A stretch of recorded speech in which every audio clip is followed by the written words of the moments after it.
Eh, está, em, y, y soy ex estudiante de ciencia de la computación, o actual estudiante de ciencia de la computación, todavía no me terminé de decidir.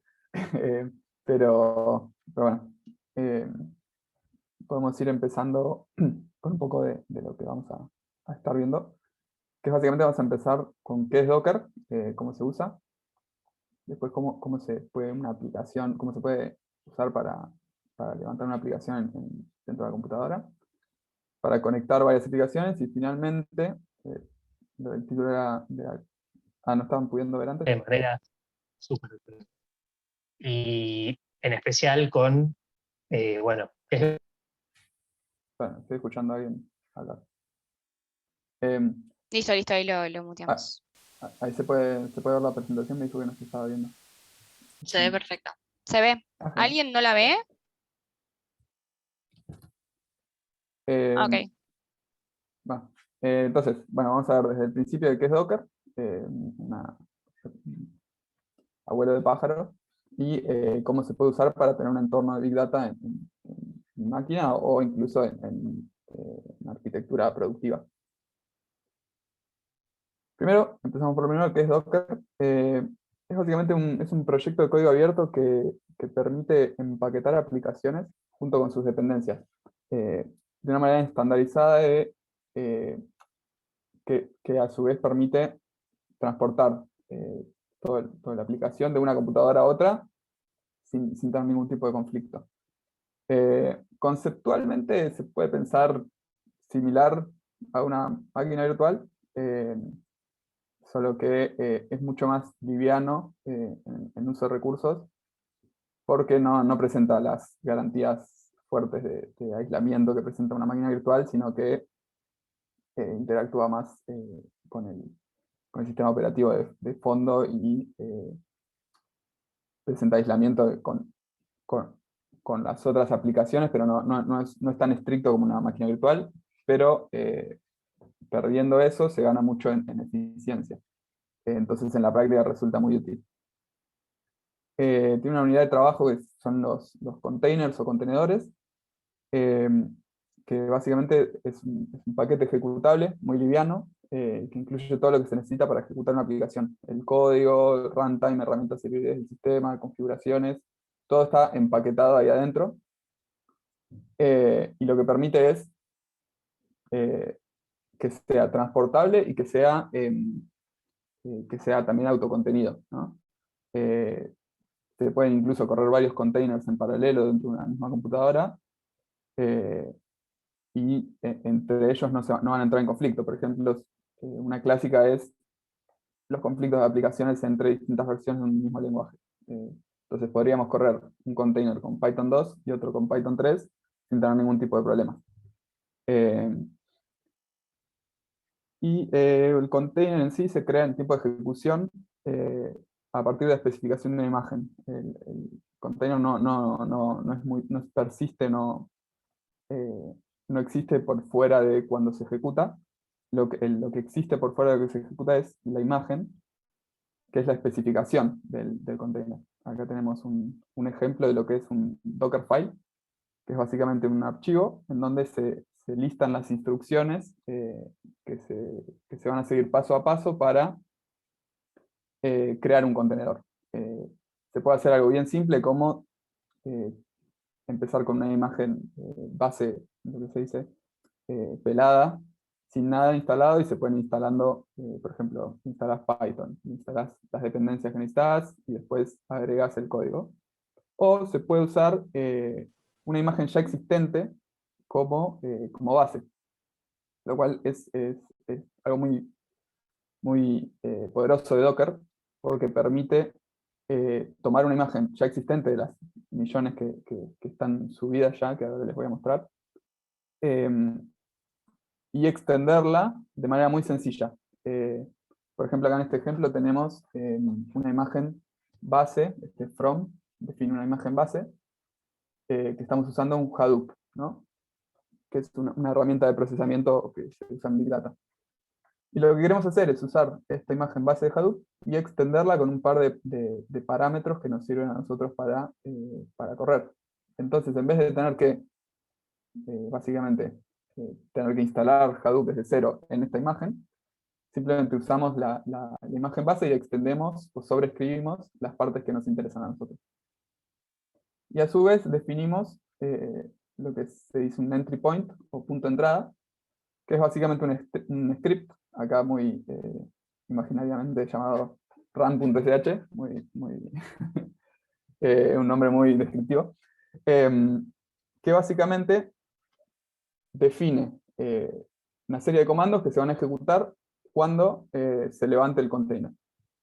En este caso, lo que va a hacer este run.sh es tomar todos los pasos previos necesarios para levantar un servidor de Hadoop, o en realidad un nodo de datos de Hadoop.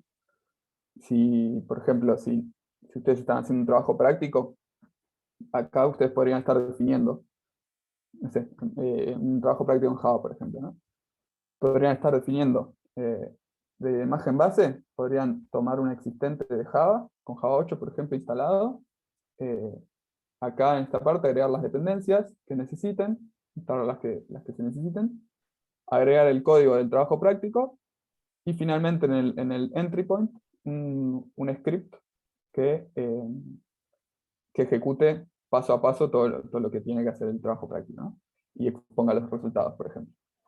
De esa manera podrían tener todo autocontenido, y se podría incluso presentar como resolución una imagen de Docker que se puede descargar y ejecutar en el momento, porque siempre las computadoras del laboratorio de computación suelen tener un montón de cosas instaladas y siempre hay algún conflicto por algún lado. Entonces, ese sería un caso de uso. En nuestros casos de uso en general lo que hacemos es preparar todo de tal manera que levantamos un servidor, por ejemplo. Bueno, entonces existen, como les decía, millones de imágenes y Dockerfiles públicas que se pueden ver en Docker Hub, que es el sitio oficial de Docker donde se guardan todas las imágenes. Acá hay un buscador en donde ponemos Trino, por ejemplo, que es un motor de SQL distribuido que usamos mucho en Jamf. Y bueno, van a encontrar un montón de distintas implementaciones o distintas imágenes. Y acá, por ejemplo, tenemos la oficial de la gente de TrinoDB, que es también un proyecto de código abierto. Acá podemos entrar y vemos, bueno, tiene un pequeño README y las distintas versiones que se fueron sacando de la aplicación. Y esto nos lleva a cómo puedo ejecutar o cómo puedo levantar un contenedor de Docker, ¿no? Acá, de hecho, si ven, tienen el pequeño comando que es para hacer un pull, similar a git pull, para traerse la imagen. Esta es la última versión, la 359, etc. Y vamos a las diapositivas. Y bueno, con el comando docker pull, a través de la línea de comandos de Docker, y el identificador de la imagen, que en general es el nombre del creador o creadora, en este caso el TrinoDB, el nombre de la imagen o la aplicación, y la versión. Con esos tres campos se identifica una imagen, hacer un docker pull, que ahora no lo voy a hacer porque en general tarda un tiempito, yo ya lo hice previamente, pero haciendo docker pull básicamente se descarga todo, la imagen ya armada, y simplemente haciendo docker run, mandándolo a correr, se levanta. Acá, bueno, cuando vean después la línea de comandos va a tener muchas más opciones. Acá pusimos unas simples, que es el puerto que se expone para poder vincular el puerto del contenedor al de localhost y poder ver qué está pasando en el container, y el nombre que le ponemos al container. Y si lo pongo a correr acá, con máximo, hago este docker run, y van a ver cómo ahí está ejecutando el entry point, donde está levantando todo el servidor. Ahora, un segundito va a terminar. Para realizar todas las tareas. y listo. Ya tenemos un servidor de Trino, una base de datos, un motor de SQL distribuido, ya corriendo, y básicamente lo único que tenemos que hacer fue tirar 2 comandos. Acá podemos ver, si hacemos docker ps, vemos cómo el servicio está corriendo. Y si vamos al localhost 8080, tenemos ya la interfaz de Trino y ya tenemos todo levantado. Entonces, ver cómo con imágenes existentes es muy fácil levantarlos y ya tenerlas corriendo. Esto yo ya podría estar, además, usando la línea de comandos de Trino para hacer consultas SQL. Entonces facilita un montón el setup de este tipo de cosas. Y bueno, después lo frenamos con docker stop, ¿no? Pero básicamente con esos 3 comandos ya podemos tener algo corriendo y no tenemos que andar instalándolo en nuestra computadora, que sería un caos. Lo digo por experiencia propia. Pero el verdadero poder de todo esto viene en cómo conecto varias aplicaciones entre sí. Porque muy lindo, tengo un Trino levantado, pero ¿qué hago con eso? Podría simplemente tirar queries ahí, pero lo interesante es una feature de Docker que se llama Docker Compose, que es una herramienta para definir las interacciones entre varios containers. Por ejemplo, bueno, este esquemita, tendríamos 3 containers, uno con una base de datos, uno con el servicio del backend y otro con el servicio del frontend, comunicándose entre sí, todo contenido en lo que sería una red de Docker, ¿no? Es una red interna que se genera en la computadora, exclusiva a estos contenedores, dentro de la cual todos los contenedores se pueden hablar entre sí, y en el exterior, a menos que definamos puntos de entrada, queda aislado, ¿no? Pueden ser varias instancias de una misma aplicación. Si por ejemplo queremos un servidor de un clúster de Trino, por ejemplo, que recién levantamos, podríamos tener más, lo que se dice, trabajadores de Trino, podríamos haberlos levantado haciendo varios contenedores con la misma imagen, o como acá está en el esquema, podemos tener distintas aplicaciones conectadas entre sí en 2 contenedores. El Docker Compose es simplemente un archivo de configuración. O sea, ahora vamos a ver un ejemplito, van a ver que es súper simple, y con eso se puede hacer algo bastante complejo como es esto, y permite definir y restringir las conexiones entre los containers. Acá tenemos un pequeño ejemplo, bastante simple, donde tenemos, básicamente esto es un punto de YAML, este sería un docker-compose.yaml, pero es básicamente un archivo de configuración, en donde definimos 2 servicios, se les llama, o 2 aplicaciones. Airflow, que es una herramienta también de software libre, que es un orquestador que está muy bueno, sirve para crear grafos acíclicos dirigidos de tareas, ¿no? Y flujos de tareas. Y un servicio de métricas, que sirve para exportar las métricas que expone Airflow sobre su funcionamiento, ¿no? Entonces, estos 2 corren en containers separados, pero ya con este pequeño archivo de configuración ya están conectados, y si los levantamos los 2, automáticamente Airflow va a estar exponiendo las métricas a este servicio de statsd export. Ese clic. Statsd, que es el servicio de métricas. Entonces, en este archivo de configuración se define el nombre del servicio, la imagen que hoy puse de Docker Pool, acá ignoren este Docker Pool, va a ser el Apache Airflow, la imagen que representa o con la cual trabaja, y un par de configuraciones más. Los puertos que se exponen, como vimos antes, en el comando de Docker, y algunas cositas más, como por ejemplo los volúmenes, que sirven básicamente para crear un archivo en el disco, una carpeta en el disco, en donde se pueden persistir archivos entre corridas de containers. Si tengo containers efímeros y los freno, puedo usarlos para que algunos datos se persistan ahí, ¿no? El container escribe en el disco y el próximo container va a poder leer de ese disco, de esa carpeta en el disco. Y también puedo definir algunas variables de entorno, que estas son las que necesito para trabajar con el exportador de métricas de statsd, ¿no? Entonces, ya con solo esta configuración, Airflow sabe que tiene que comunicarse con el servicio de métricas, y va a exponer el funcionamiento, el uso de RAM, cuando falla alguna tarea, por ejemplo, todo lo va a exponer ahí, ¿no? Y es básicamente de esta manera se pueden hacer que se comuniquen aplicaciones. Vamos a un ejemplo un poco más real, porque este es medio simplificado, pero nuestro caso de uso, el entorno de Big Data con Docker Compose. Este entorno nosotros lo creamos para facilitar el desarrollo local, porque lo que pasa mucho cuando se trabaja en datos es que se usan herramientas que necesitan estar en servidores grandes para procesar mucha cantidad de datos, y en general se usan muchas herramientas y en clusters en la nube.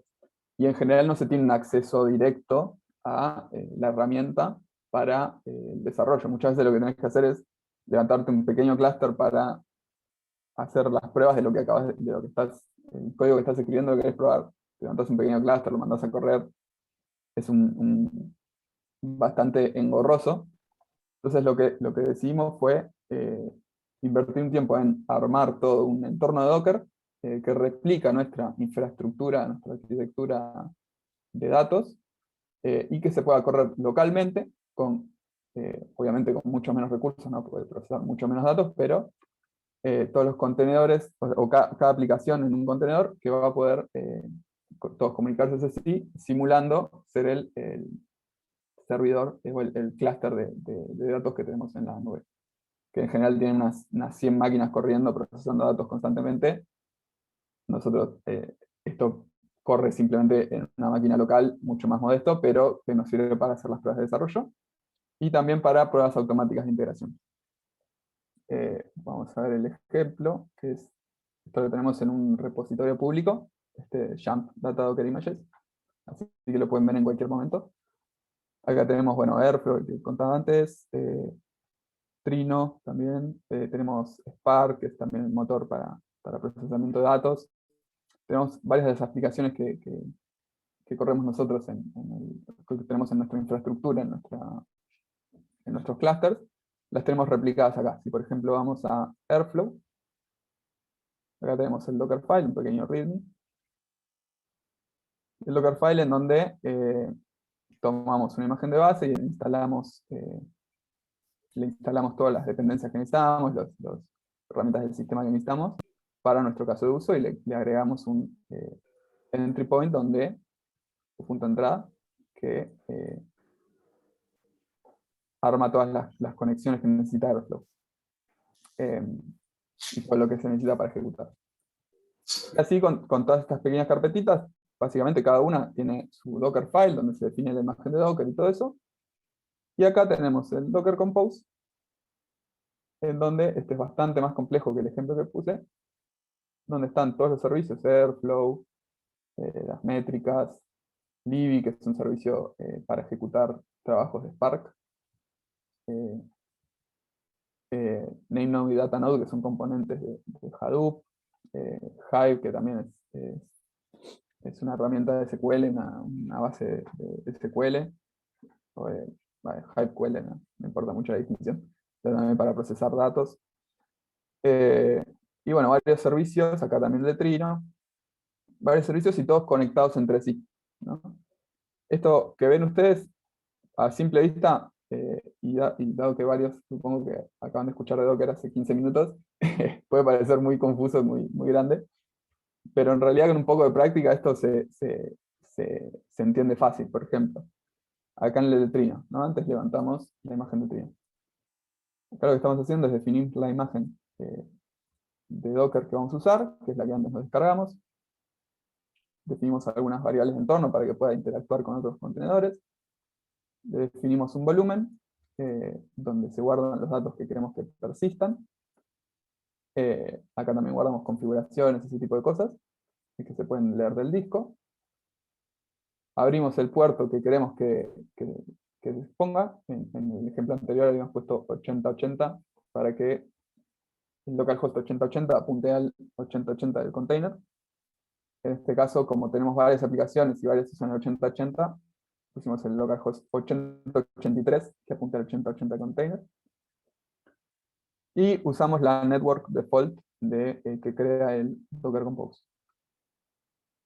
Básicamente esto mismo replicamos en todos los servicios y de esta manera, obviamente llevó bastante trabajo hacer que trabajen bien entre sí, pero una vez creado ya de esta manera se pueden ejecutando vamos al README, ejecutando los comandos de la CLI de la línea de comandos de Docker Compose, por ejemplo Docker Compose build y el nombre del servicio, arma la imagen del servicio.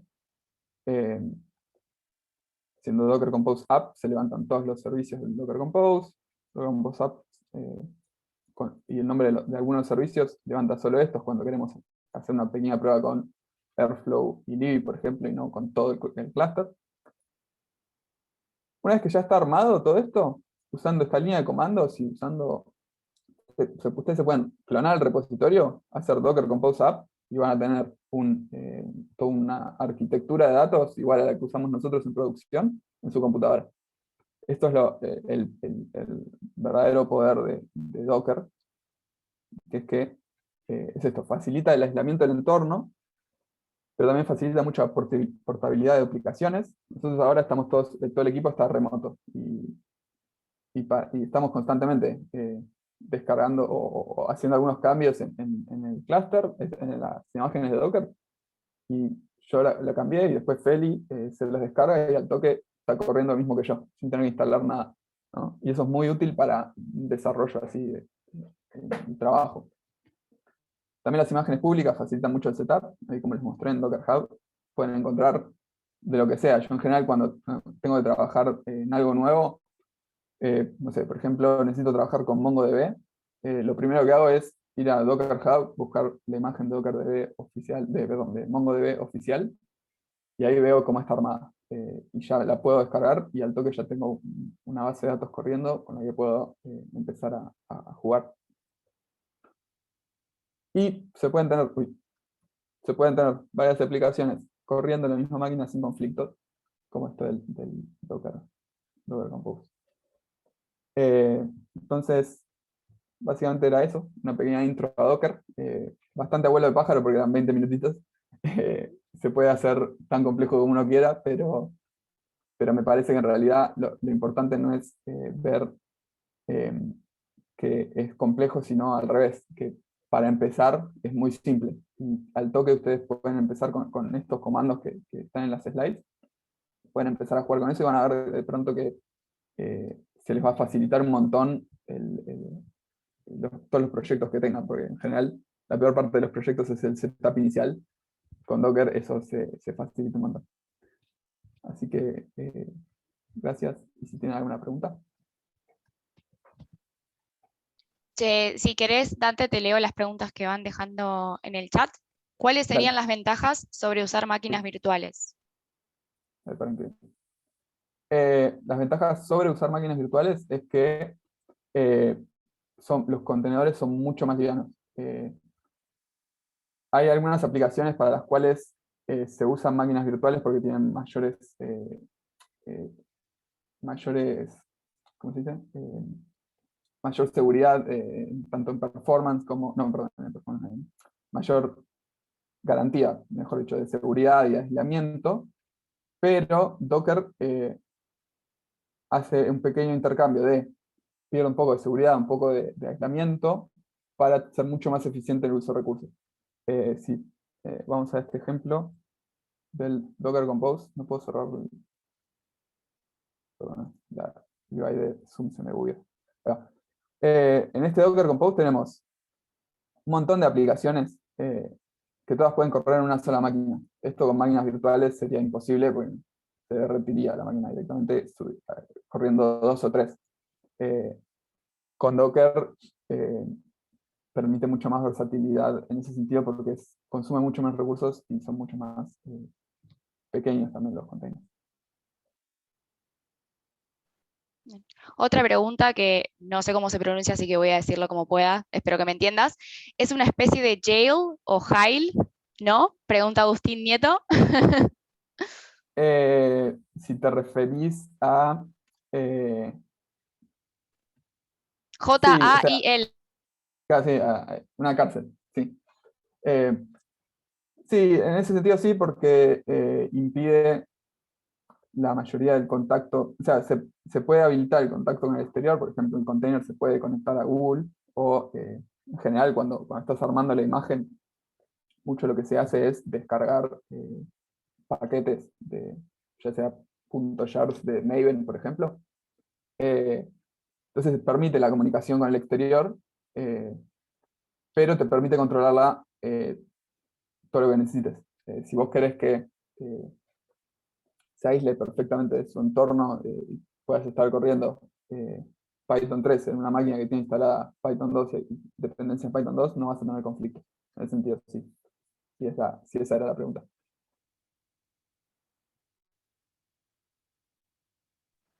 A ver, acá leo un mensajito de Sebastián. Si entendí bien, una posible aplicación sería instalar una app independiente de la máquina en que se haga. Es decir, si querés correr algo con Python, puedes hacer un Docker que instale Python y que te corra la app. Perdón la pregunta básica, no soy del palo. Estamos en la misma, Seba. No, está bien. No, está bien. Por eso, lo que tiene Docker es que se usa mucho en entorno así, en la industria, pero me parece que no mucho en lo académico. Por eso tal vez dentro de la facultad seguramente no se conoce tanto. Así que está bien esas preguntas. Sí, de hecho, vamos a buscar una imagen de Python. Vamos a encontrar un montón. Está acá la oficial. Y yo puedo ni siquiera tener instalado Python en mi computadora. Y puedo agarrar, voy a voy a las tags y busco acá, por ejemplo, bueno, estas son muchas, estas que dicen RC Alpine son cosas muy específicas, pero por ejemplo voy a buscar la última imagen de Python, la última versión, me la descargo y ya lo puedo levantar y tener, a través de la línea de comando, poder empezar a ejecutar cosas de Python, sin ni siquiera tener instalado Python en mi máquina. O incluso teniendo otra versión de Python que pueda llegar a entrar en conflicto, la meto en el container y dejo de tener problemas. Va otra pregunta antes. Está bueno, hay mucha interacción hoy. De las aplicaciones de Big Data mostradas, ¿cuáles serían las más simples para empezar a ver el tema de Big Data? Valga la redundancia, pregunta Emma. Me parece que... ¿dónde está? Acá. Eh, me parece que Airflow es una buena herramienta para empezar, porque vamos a ver ejemplos de Apache. Eh, básicamente es una herramienta que permite definir flujos de trabajo. Bueno, no me muestra muchas.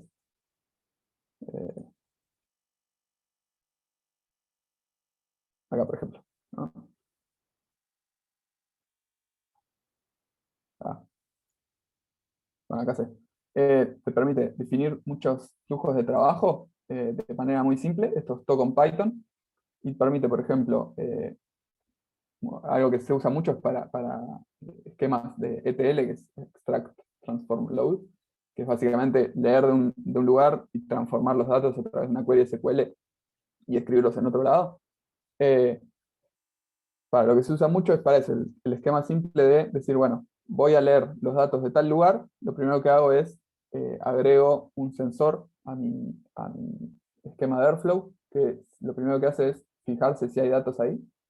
Una vez que haya datos ahí, mando a correr una query de SQL en donde que lea de ese lugar y haga todas las transformaciones que necesito. Y en el tercer paso lo que hago es escribirla en el otro lugar donde quiero ir, ya sea una base de datos o una object storage, un disco, lo que sea. Y para eso se usa mucho. Esa es una buena aplicación para empezar. Después, también, supongo que Trino también es bastante simple, es un motor distribuido, en realidad es SQL especializado para grandes cantidades de datos. Y de hecho, si quieren empezar a jugar con todo ese tipo de cosas de datos, nuestro entorno de Docker es un repo público y se lo pueden descargar. Ahí en el README explica bien en detalle cómo levantarlo, cómo empezar a hacer algunas cositas. Y pueden empezar a hacer pruebas, seguir tutoriales y todo eso, y pueden usarlo con este entorno que ya tiene todo conectado, no hace falta hacer todo el setup, que es en general es la parte más difícil. Así que, si querés, sí, es eso. Léete un poco de Airflow y descargate esto y empezá a hacer algunas pruebas. Me parece que va a ser lo mejor.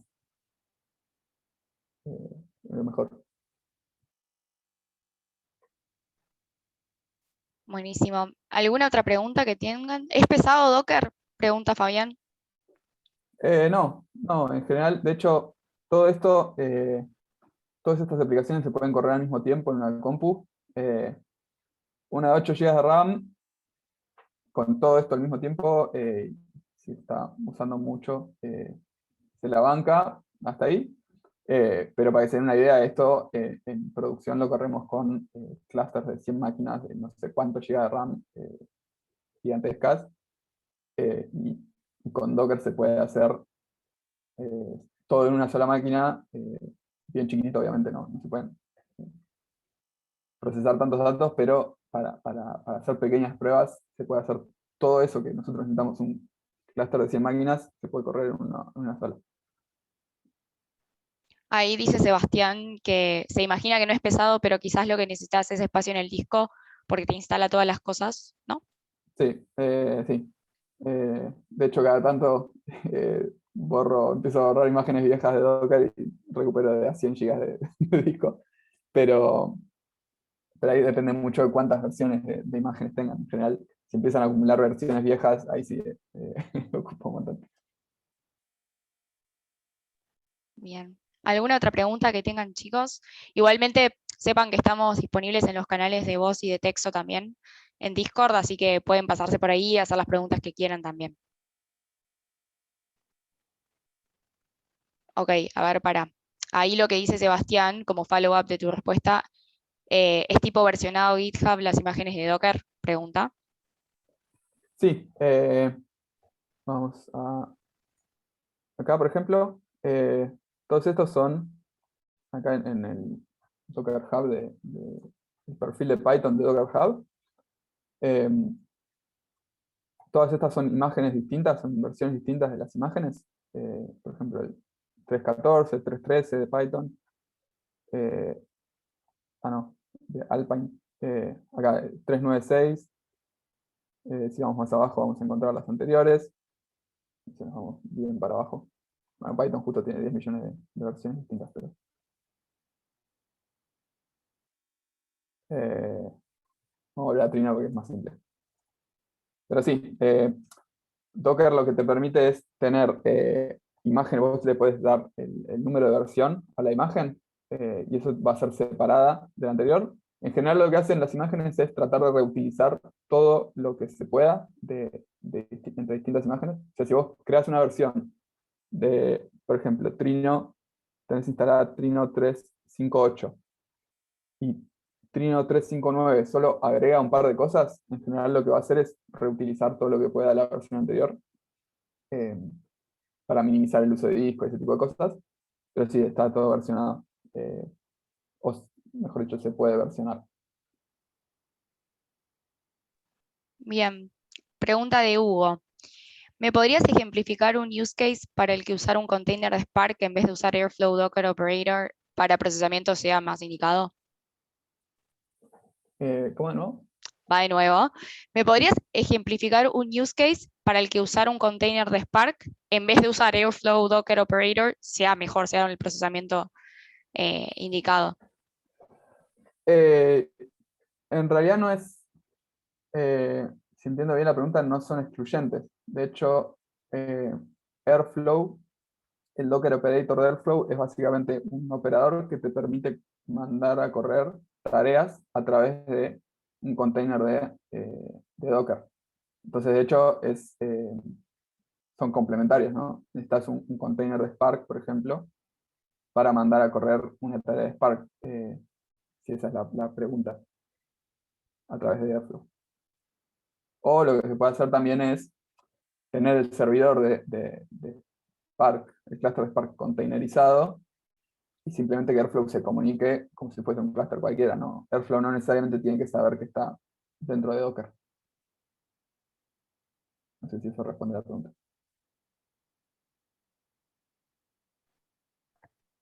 Parece que sí.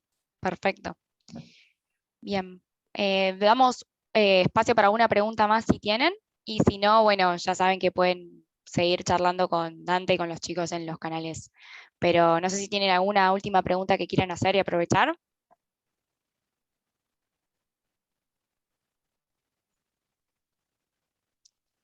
Bueno. Bueno, me parece que podemos cortar acá. Gracias por el feedback, Ana. Acá te dicen, Dante, excelente exposición, muchas gracias. Muy bueno, estoy de acuerdo. Gracias, Dante, por el tiempo y gracias a todos por participar. Esta charla va a quedar grabada y la vamos a subir a nuestro canal de YouTube. Después le pasamos el link, ¿sí? Y nos vemos en el canal. Muchas gracias a todos. Chao, gracias a todos.